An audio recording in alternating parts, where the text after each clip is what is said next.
فرعون اور جناب موسیٰ کا. خیر ہے چوک پہ اس طرح کی باتیں بھی سنا کریں کہ مسئلہ جناب موسیٰ کا اور فرعون کا. فرعون آگے جناب موسیٰ اپنی قوم لے کر جناب موسیٰ اور جناب موسیٰ کی قوم کے قبیلے 12 تھے. اب قوم ایک قبیلے 12 میں لفظ قوم ہٹا کے میں قبیلے کہہ رہا ہوں. ایک جناب موسیٰ 12 قبیلے لے کر نکلے. جب چلتے چلتے وہ دریا نیل دریا پہ پہنچے تو آگے دریا تھا. آگے دریا پیچھے فرعون اور اس کا لشکر. تو حواریوں نے دیکھ کر کہا موسیٰ مروا دیا.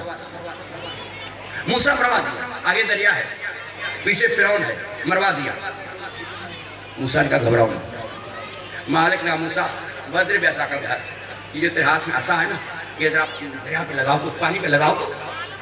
جناب موسیٰ نے لاٹھی پانی پہ لگائی. 12 راستے بنے. میرا جملہ آپ کے ذہن میں ہے. یہ قوم ایک ہے امام 12 جناب موسیٰ ایک 12 قبیلے لے کر نکلے اور لاٹھی اپنی عصا کو زمین پہ مارا دریا پہ مارا تو 12 راستے بنے. ہر قبیلے اپنے اپنے راستے سے اس نے چلنا شروع کیا. ادھر سے ہوا یہ ادھر سے جناب موسیٰ 12 قبیلوں کے ساتھ وہ آخری بندے تک باہر نکلے اور ادھر سے فرعون اپنے ساتھیوں کے ساتھ آخری بندے تک دریا میں داخل ہو گئے. مالک نے وہ دریا کے پانی کا مزاج مل کر رہنا ہے نا وہ مزاج اس کا مل کر رہنا ہے. پانی مل گیا. فرعون ڈوب گیا. ساتھیوں سمجھ ڈوب گیا. اور ایک موسیٰ 12 قبیلے لے کر نکل گیا. میں آپ سے پوچھتا ہوں سوال ہے یہ ایک موسیٰ 12 قبیلے لے کر نکل گیا. یہ 12 میں سب کے سب ٹھیک لوگ تھے. 12 قبیلوں میں سب کے سب پاکیزہ لوگ تھے. معاف کرنا اگر سب کے سب پاکیزہ تھے تو یہ کس نے کہا کہ موسیٰ مروا دیا؟ نہیں یہ کس نے کہا ہے کہ موسیٰ آج مروا دیا؟ یہ آج مروا دیا. یہ جملہ دلیل ہے کہ معاف کرنا سب کے سب پاکیزہ نہیں تھے. سب کے سب ٹھیک نہیں تھے. قبیلے 12 تھے لیکن جب موسیٰ نکلے تو 12 کے 12 بچا کے نکلے. اچھا ادھر سے فرعون تھا. فرعون اس کے ساتھ سارے برے بھائی جو فرعون کے ساتھ تھا فرعون اور جس نے اس کا ساتھ دیا فرعون سے لے کر ڈوبا خود بھی ڈوبا ساتھیوں کو لے کر ڈوبا. میں کہہ رہا ہوں مطلب سمجھنے کے لیے مالک یہ کیا ہو گیا اور جتنے فرعون کے ساتھ اچھے تھے نا مالک ان کو بچا لیتا. اور موسیٰ کے ساتھ جتنے برے تھے نا انہیں ڈبو دیتا. فرعون کے اچھوں کو بچا لیتا. آواز پروردگار آئے گی. ہم فرد دیکھتے نہیں ہم امام دیکھتے ہیں. امام کامیاب تو سب کامیاب.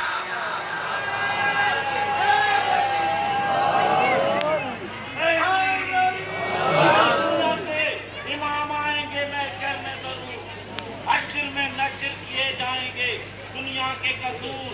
حسب پیمان ازل فوج میں تلقین قبور کس کے معموم بنیں گے وہاں فرمائے حضور. ابھی موقع ہے ابھی بات سمر جائے گی. ابھی موقع ہے ابھی بات سمر جائے گی. بات سکھڑے گی تو بدل خاک نظر آئے گی. ہم فرد کو نہیں دیکھتے. ہم فرد کا حساب نہیں لگاتے. ہم دیکھتے ہیں امام کو. اگر امام کامیاب ہے تو ماننے والا کامیاب. اگر امام ناکام تو ماننے والا ناکام. جوانوں میں پھر کہتا ہوں اس میں شیعہ سنی کی بات نہیں کر رہا. میں اپنے جوان دوست سے بات کر رہا ہوں. جوان دوستوں سے بات کر رہا ہوں. جب یزید کو رضی اللہ کہنا ہو وہ سوچ کے کہنا. رضی اللہ کہنا ہو تو سوچ کے کہنا. کیوں کہ جب اسے رضی اللہ کہہ کر اپنا امام مان رہے ہو تو پھر اللہ تمہیں نہیں دیکھے گا. اللہ کی نگاہ تو یزید پہ ہوگی.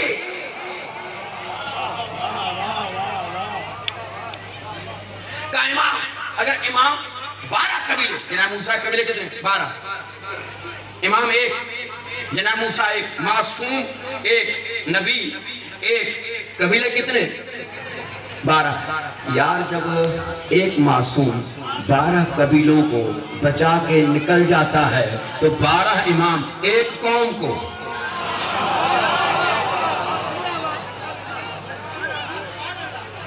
12 امام ایک قوم کو.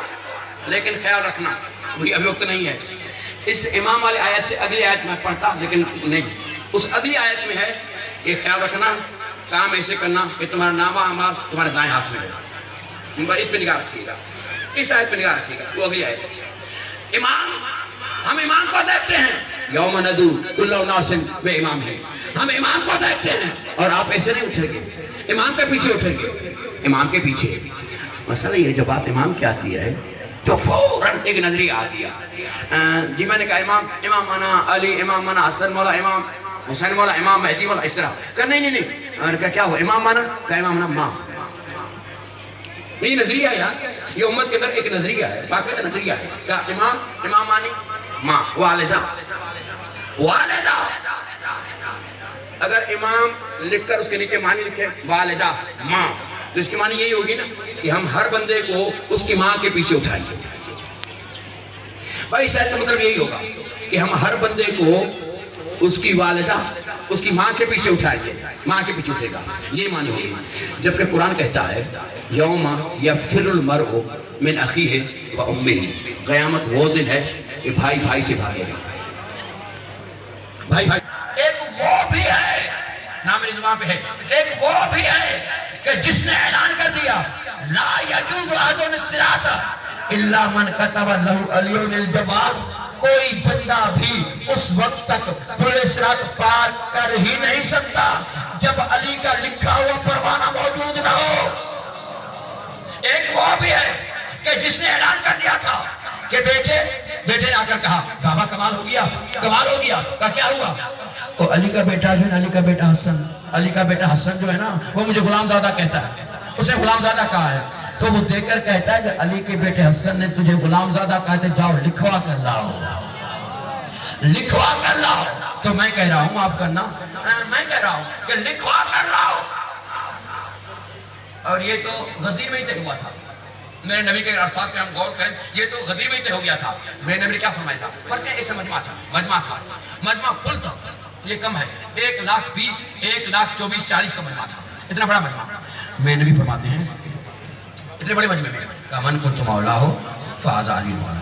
مولا مانا آقا، سردار، جس کا میں سردار ہوں اس کا علی سردار ہے. فوراً علی سردار ہے، میرے بعد فوراً علی سردار ہے.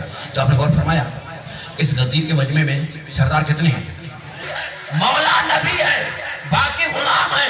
تو جو غلاموں کی اولادیں ہوں تو کبھی وہ بھی مولا نہیں بنتی، غلام ہمیشہ غلام زادہ ہی رہتا ہے. لکھوا کر لاؤ، کہا لکھوا کر لاؤ، لکھوا کر لاؤ. اور جب میرے نبی کوئی قلم دوا نہ ملی، یہ کہتا لکھوا کر لاؤ.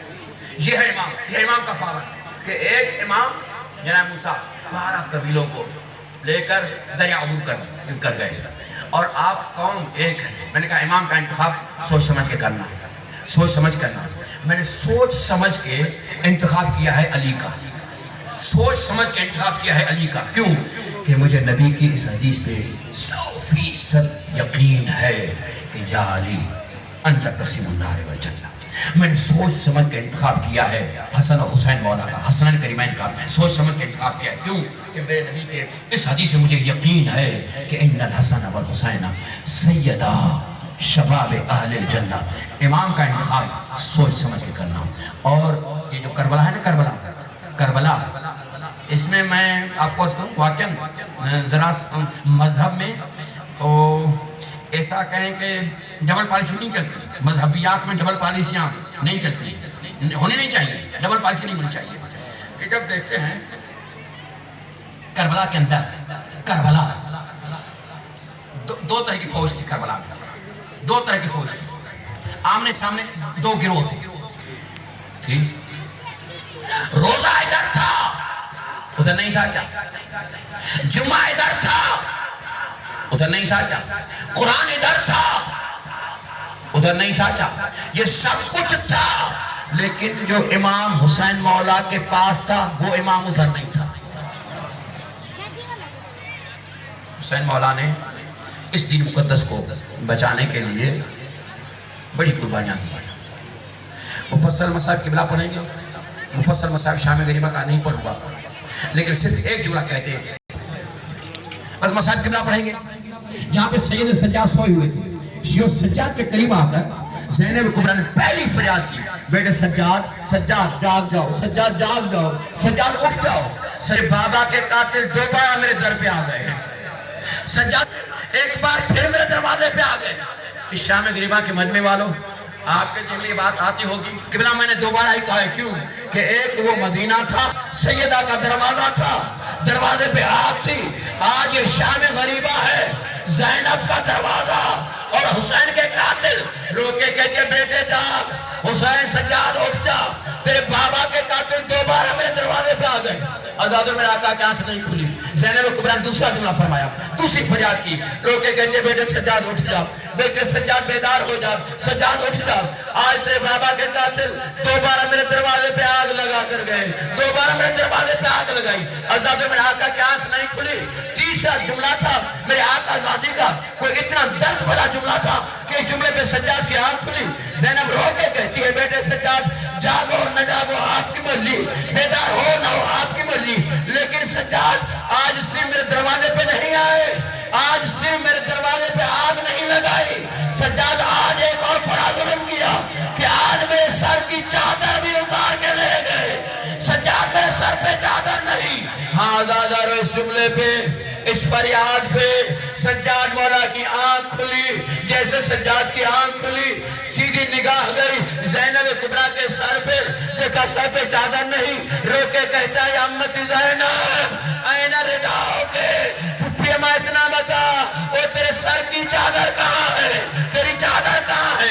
آزادور میں امام نے دیکھا مسئلہ صرف چادر کا نہیں ہے, بات صرف چادر کی نہیں ہے, مگر میرے پھپھی کے چولے پہ خون کے نشانات ہیں, خون لگا ہوا ہے. تڑپ گئے سجاد, رو کے کہتے ہیں امتی زینب این الدماء والا قمیصک, پھپھی اما اتنا بتا تیرے چولے پہ خون کیسا لگا ہوا ہے. رو کے کہتے ہیں سجاد زیادہ سوال نہ کرو, بس اتنا سمجھو کہ جس ظالم نے میری چادر اتاری ہے اس ظالم نے میرا سر بھی زخمی کیا ہے. سجاد میرے سر کا خون ہے جو میرے چولے پہ لگا ہوا ہے. اب بتا جل کے مر جاؤں یا باہر نکلو. میرے مولا فرماتے ہیں علیکم بالخروج, بیویوں نکلو, نکلو. میرے نانا کی شریعت میں جل کر مرنا از خود حرام.